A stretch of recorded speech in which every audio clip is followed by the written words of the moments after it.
one, but you're also being integrated into the community. So do you guys have that for the students here?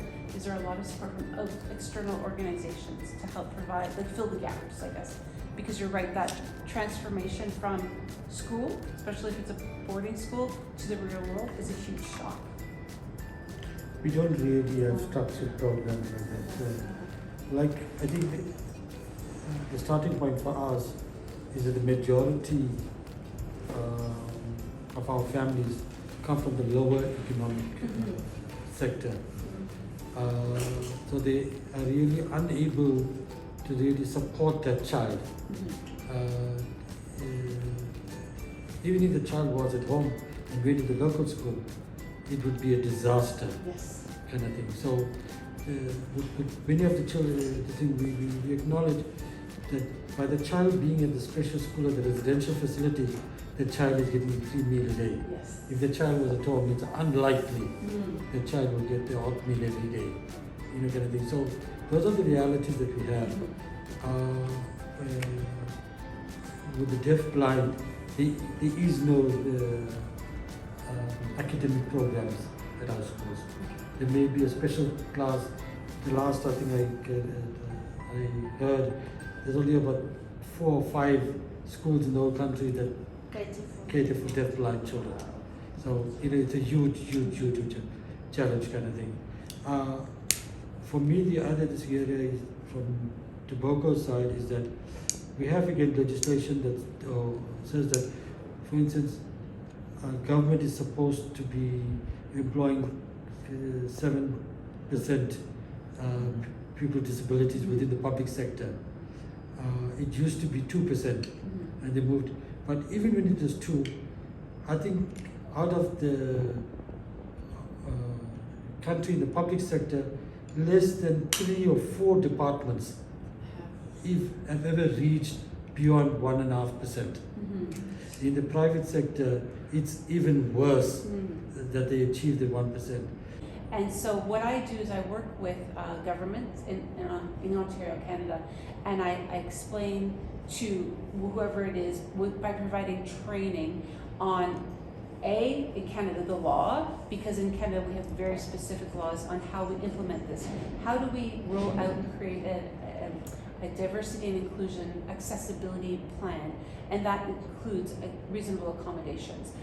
And these are the steps you need to take in order to be compliant. And then in the SMME development, it is about helping those people who have business interests to start something, some sort of experience. So they ask several employers to host, especially people with disability. So we looked into our database and we had 2 people that we applied for so that they can be able to do their internship with us. One of them has HR qualification, and the funding that we need that to have that kind of a place. Absolutely, that sounds great. Wow, that'd be amazing. 1946 being to find placement. So placement or job opportunities were always part of Blind SA since it has been incepted. And previously it was done just briefly by a general placement officer, as called then, and then all the branches or member organizations at that time had their own placement officer. But this was not very much practical, so that is when they decided to bring the placement, or as we changed it now to economic empowerment, back to the office. That being said, orientation and mobility was done since 2010, and training was also done and started in 2012. So then in 2016 they decided, 2017 actually, they decided to put all of those together to form the skills development and training division. Museum that we have here on our premises. It was named after Antoinette Botha, who did quite a lot of work in terms of the South African Braille system development and all that. She was a teacher in a school in Cape Town, and so they decided to honor her by naming this museum after her. So there's a lot of stuff around here. We also have this Lego set, which I'm told was developed in Canada, where you guys come from. Come close and feel it. Yeah, you can feel it. So Yeah, just feel it here. Yeah. I'm sure you I'm can told tell it's- what's that. yeah. Okay, so Oh, this, yeah, Yeah. that's the tablets. yes. That's I'm your sure favorite. this is Braille stuff. an A or something. Yeah. Yeah, Yeah. it's A1. So I'm told that blind and sighted children can play together. Together, using exactly. Yes. Wow. this. So it was quite an exciting development in terms of Braille. And a lot of our board games have Braille in it now as well, which is nice for the kids to play the different board games. Mm. So that is, yes, this is great. Okay. Yeah, so there's a lot of stuff. So There's again, also a chessboard somewhere. yes, and this just, it was November it started, right? I beg your pardon? It just started, you opened it in November. Yes, right? we launched it in November. Beautiful. We And have- is it open to the public? yes, it's open to the public. Okay. Definitely. We have the Braille Bible here. We have. Pardon? The, all of it. These are Bible books. These are Psalms. What? From Genesis. Exactly from Genesis. Great Bibles. What? Yeah, so it's all the books in the Bible. And Philip likes to, who's the curator of the museum, he likes to mention that he also has the Braille playbook here.